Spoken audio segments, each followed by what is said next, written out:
Assalamualaikum warahmatullahi wabarakatuh. Halo teman-teman, kembali lagi bersama saya Adinda Hati Kirana.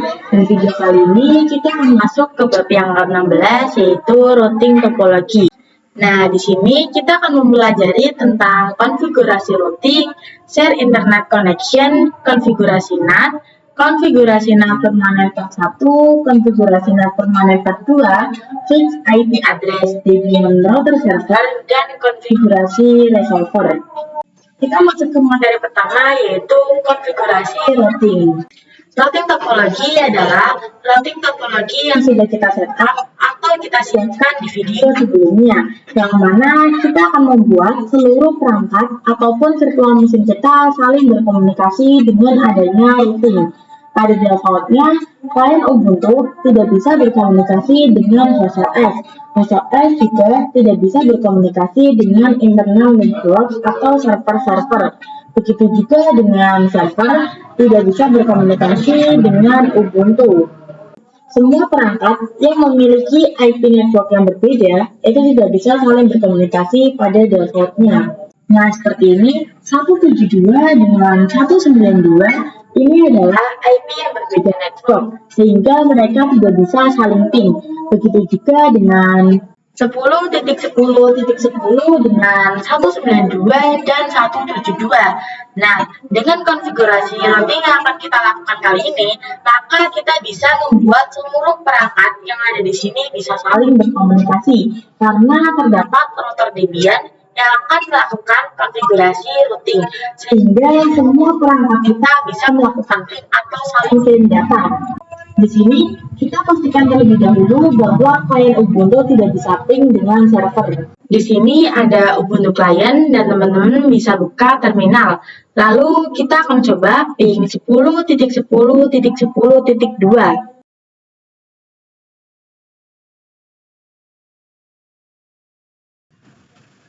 Maka pasti tidak akan bisa. Namun server 1 pastinya bisa ke server 2 karena mereka tidak membutuhkan router karena mereka pada IP address yang sama.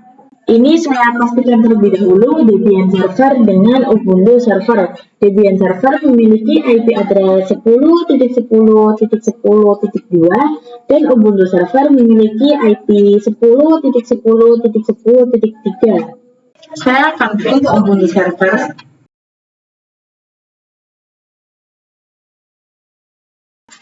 Nah, perhatikan bahwa ini berhasil ya teman-teman. Lalu saya akan coba ping dari Ubuntu server ke Debian server.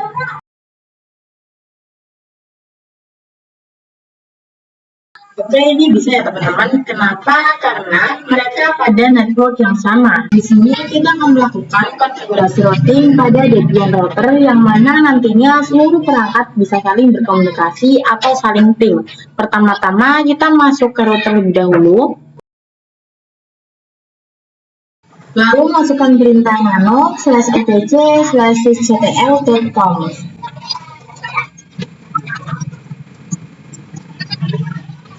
Lalu kita cari net.ipv4 IP forward. Nah, di sini sudah masuk dalam sysctl.com. Namun dia belum bisa berfungsi. Kenapa? Karena net.ipv4 IP forward masih berada dalam komen atau komentar. Yang membuat dia berada di komentar adalah tanda pagar ini ya teman-teman. Ini tanda pagarnya kita hapus terlebih dahulu. Kenapa dihapus? Karena agar bisa difungsikan. Karena kalau misalkan ada tulisan yang berada pada pagar, maka dia akan dianggap sebagai komen dan tidak akan dianggap sebagai konfigurasi. Di sini saya akan coba pastikan lagi bahwa tadi sudah tersave dengan perintah nano /etc/sysctl.com.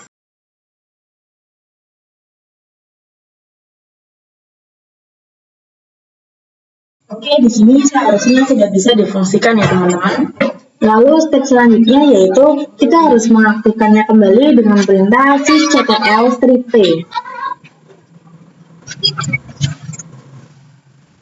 Dan sekarang konfigurasi routing sudah berjalan, yang mana ini membuat Ubuntu client bisa berkomunikasi dengan Ubuntu server. Kita coba ke Ubuntu client. Kita coba ping 10.10.10.3. Oke, berhasil ya teman-teman. Yang mana sebelumnya itu belum bisa. Di sini kita pastikan terlebih dahulu bahwa Debian server tidak bisa ping ke IP address Ubuntu client. Sekarang kita akan coba lagi. Kita ping 172.16.1.2.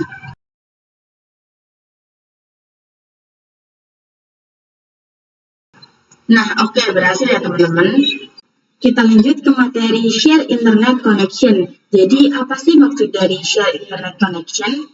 Jadi, kita akan membuat Debian bisa mengakses internet, yang mana sekarang itu hanya OS saja yang bisa mendapatkan akses internet. Dan kenapa router Debian tidak bisa menggunakan akses internet? Karena router Debian itu mengarah ke OS, bukan menggunakan network modulnya, namun menggunakan virtual host only adapter. Di sini kita lihat saja di VirtualBox pada bagian router. Teman-teman bisa klik setting, klik network. Nah, adapter satu ini merupakan yang terhubung ke OS, yang mana ini terhubung menggunakan host only adapter. Dan itu membuat router Debian tidak bisa menggunakan akses internet kecuali adapternya kita ganti ke mode NAT, baru bisa mengakses internet. Sedangkan jika kita menggunakan virtual host only adapter, itu router hanya terhubung ke host OS saja. Nah, pada materi kali ini, kita akan mengetahui bagaimana caranya router Debian tetap bisa mendapatkan akses internet walaupun dia menggunakan host only adapter. Yang mana itu membuat router Debian hanya terhubung ke host OS saja. Oke, langsung saja di sini kita pastikan dulu bahwa router Debian tidak bisa untuk ping 888 ya.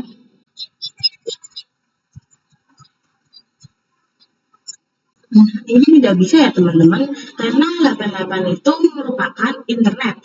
Untuk cara pertamanya, pastikan bahwa internet teman-teman ini sudah terkoneksi.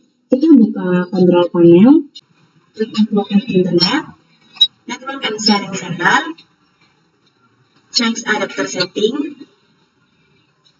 Lalu teman-teman bisa klik wifi, klik yang properties, klik sharing. Di sini teman-teman bisa men-checklistkan, lalu ininya kita ganti ke Ethernet 3. Nah, jika sudah, kita bisa lihat di Ethernet 3, klik Details. Kan ketika teman-teman melakukan share connection ke interface VirtualBox host only network, itu pasti nanti IP-nya akan berubah, yang mana sebelumnya adalah .56 menjadi 137.1, yang mana ini membuat Debian router pastinya memiliki IP yang berbeda atau sudah berubah. Oke, di sini sudah berubah ya teman-teman, berubah menjadi 192.168.137.10. Nah, kalau memang tidak berubah, juga kita bisa mengubahnya secara manual atau secara statik, yaitu dengan pergi ke nano, /etc/network/interface.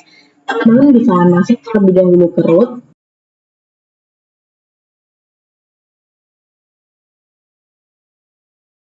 Nah, teman-teman bisa merubahnya menjadi seperti ini. Di bawah allow output, kita tambahkan if and post 3 init static, lalu kita tambahkan addressnya juga, yaitu 192.168.137.10, netmarknya 255.255.255.0, gateway-nya 192.168.56.1, lalu kita ctrl-x. Nah, sekarang kita akan restart, yaitu sistem CTL Restart Networking.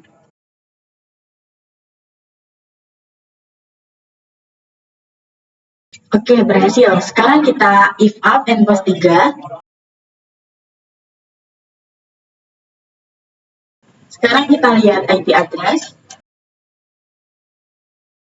Di sini IP-nya sudah ada, yaitu 192.168.137.10. Sebelum kita memastikan apakah sudah bisa terkoneksi ke internet atau belum, kita akan pastikan terlebih dahulu apakah kita sudah bisa ping ke host OS itu sendiri, atau gateway-nya yaitu 192.168.137.1. Nah, untuk nge-ping host OS, ingat-ingat, karena di host OS terdapat firewall, maka kita harus mematikan firewall-nya terlebih dahulu. Kita buka control panel, System and Security. Nah, di sini klik yang Windows Defender Firewall. Di sini teman-teman bisa klik yang Turn Windows Defender Firewall on or off. Nah, di sini teman-teman bisa off-kan terlebih dahulu. Sekarang kita coba ping internet, yaitu ping 8888. Oke, ini sudah berhasil ya teman-teman, yang mana sebelumnya Debian router tidak mendapatkan akses internet untuk ping 88 karena ada share connection ini membuat Debian mendapatkan akses internet sehingga bisa ping keluar atau ke internet. Nah, teman-teman bisa buka control panel lagi, lalu ini kita on-kan lagi. Kita lanjut ke materi konfigurasi NAT. NAT merupakan singkatan dari Network Address Translate, yang mana ini digunakan untuk menerjemahkan IP privat ke IP public. Begitu juga dengan IP public ke IP privat. Nah, pada materi sebelumnya kita sudah mengkonfigurasi pada router Debian server dan juga host OS, yang mana kita mengakali bagaimana caranya agar router Debian bisa mendapatkan akses internet. Namun, klien Ubuntu server 1 dan server 2 belum mendapatkan akses internet. Nah, pada video kali ini kita akan coba untuk menggunakan protokol NAT untuk menerjemahkan IP privat ini, yaitu 172.16.1.0, 10.10.10.0 ke IP publiknya. Jadi di sini yang kita anggap IP public adalah 192.168.137.0. Yang mana kita nantinya akan membuat klien Ubuntu server 1, server 2 bisa ping ke internet. Nah, di sini pastikan terlebih dahulu bahwa Debian router masih tetap bisa mendapatkan akses internet. Kita coba ping 8888. Oke, berhasil. Di sini kita pastikan terlebih dahulu klien Ubuntu belum bisa ping ke internet. Oke, ini belum bisa ya teman-teman. Begitu juga dengan Ubuntu server dan Debian server. Nah, di Debian server belum bisa. Kita coba dulu di Ubuntu server. Dan di Ubuntu server juga belum bisa ya teman-teman. Di sini kita akan mengkonfigurasi NAT yang mana membuat ketiga VM bisa mendapatkan akses internet dengan IP 172.16.1.0 diterjemahkan ke IP yang mengarah ke host OS ataupun internet 192.168.137.0. Karena router Debian sendiri kalau menuju ke internet dia melalui 192.168.137.1. Nah, konfigurasinya bagaimana? Konfigurasinya lumayan panjang ya teman-teman. Nah, komennya yaitu IP table strip T, NAT strip A besar, post routing strip O, and post 3 strip C mask square.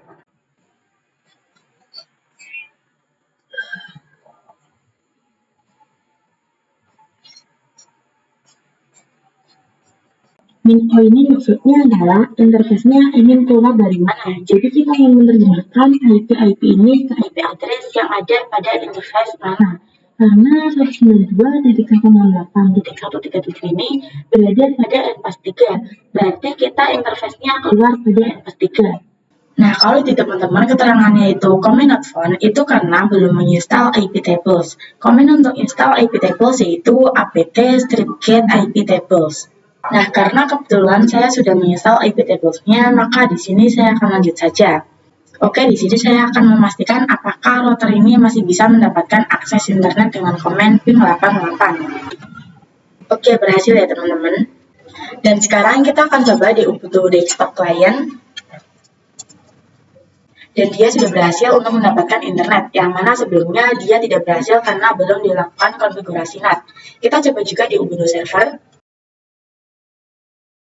Kita coba juga pada Debian server. Oke, sudah bisa ya teman-teman. Yang mana sebelumnya tidak bisa, itu karena dia mendapatkan akses internet dari konfigurasi address translate melalui router Debian. Dan router Debian akan menerjemahkan IP mereka, IP public atau host OS. Sekarang kita masuk ke pembahasan yang keempat, yaitu konfigurasi NAT permanen. Karena jika kita hanya melakukan NAT biasa yang kita lakukan pada materi sebelumnya, maka NAT tersebut tidak akan berfungsi secara permanen. Di Debian router kita coba ping 88. Dan ini berhasil ya teman-teman. Kemudian saya akan coba juga pada Ubuntu Desktop Client. Oke, ini bisa ya. Jika yang melakukan konfigurasi NAT yang kita lakukan pada materi sebelumnya, maka NAT tersebut hanya berjalan ketika dia menyala. Dan ketika di main router dimatikan atau di power off dan dinyalakan kembali, maka NAT tersebut akan mati. Sehingga kita harus melakukan konfigurasi ulang dan itu disebut NAT yang tidak permanen. Nah, pada materi kali ini kita akan mempelajari bagaimana sih cara kita melakukan konfigurasi agar NAT-nya permanen, yang mana nantinya seluruh perangkat lokal ini seperti klien Ubuntu, server Debian, dan server Ubuntu tetap bisa mendapatkan NAT walaupun router Debian sempat mati. Jadi konfigurasinya seperti ini, saya ketikkan terlebih dahulu.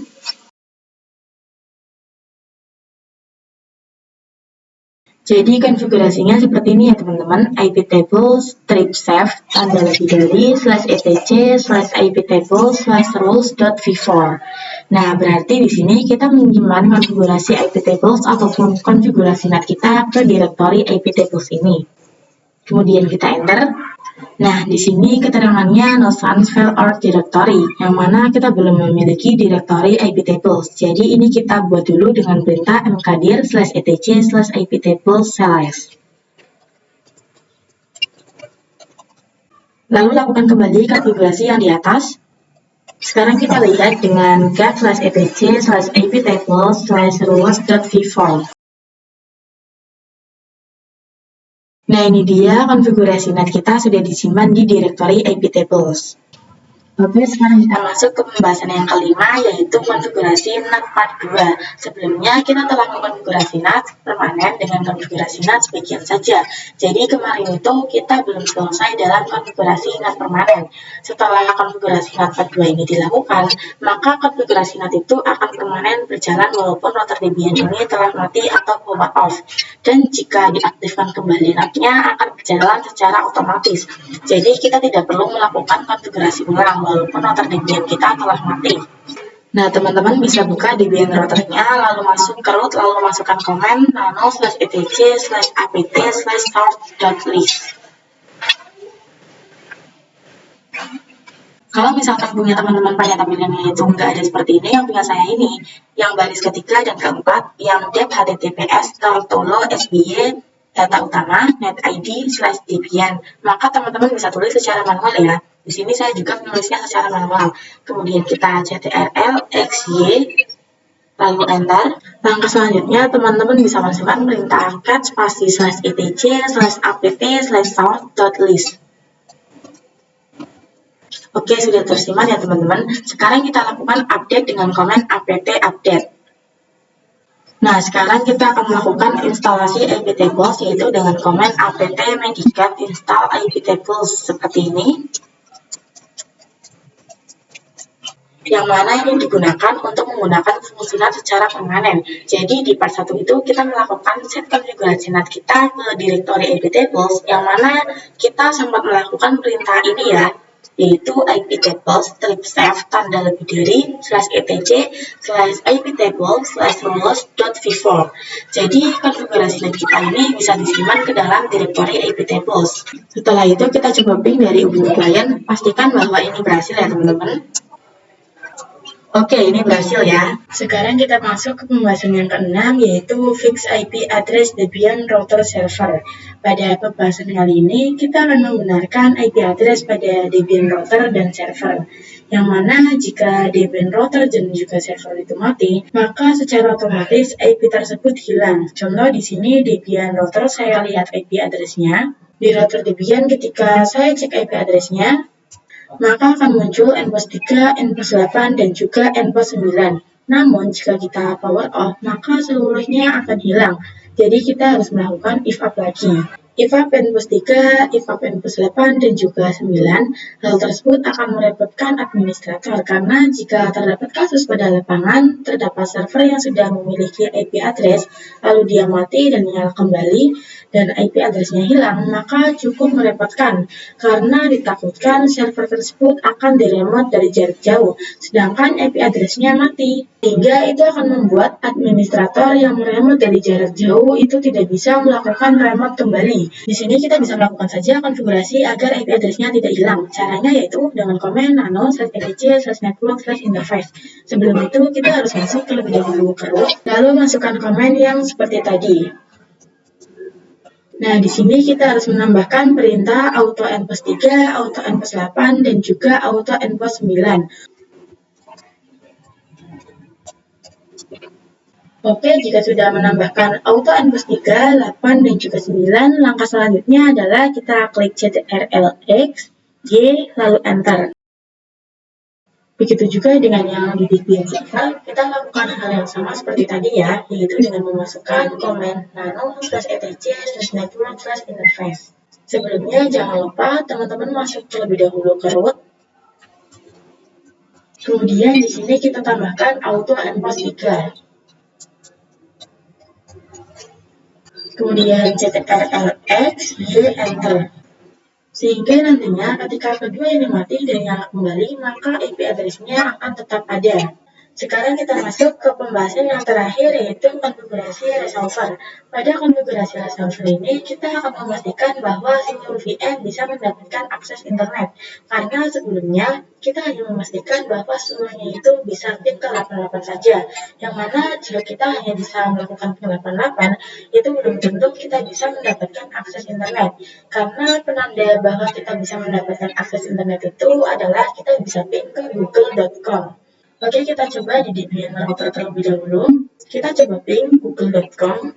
Perhatikan bahwa ini bisa ya teman-teman. Lalu kita coba juga pada Debian server. Nah, ini di Debian server juga bisa ya. Lalu kita coba juga pada Ubuntu Desktop Client. Nah, di Ubuntu Desktop Client ini belum bisa ya teman-teman. Itu berarti dia belum bisa mendapatkan akses internet. Kemudian kita coba juga pada Ubuntu Server. Di Ubuntu Server juga belum bisa ya teman-teman. Di sini kita bisa melakukan konfigurasi dengan command sudo nano/etc/levels.conf. Pada konfigurasi net server 127, kita tambahkan tanda pagar ya. Nah, itu berarti server kita diarahkan ke server lokal, bukan server Google. Lalu kita enter. Kemudian kita tambahkan net server 8.8.8.8. Kemudian kita CTRL-X, Y, lalu enter. Kemudian kita coba ping google.com. Perhatikan dia sudah bisa ya teman-teman. Sekarang kita akan melakukan juga pada Ubuntu Client. Nah, pada Ubuntu Client kita masukkan juga command yang sama seperti tadi, yaitu sudo nano/etc/resolve.com. Lalu masukkan passwordnya. Kemudian yang servernya dikasih pagar di depannya. Lakukan seperti tadi ya. Kemudian CTRL-X, Y, lalu enter. Lalu kita coba lagi google.com. Perhatikan bahwa dia sudah bisa ya teman-teman. Sekian pembahasan dari saya pada bab yang ke-16 kali ini. Kurang lebihnya saya mohon maaf. Terima kasih. Wassalamualaikum warahmatullahi wabarakatuh.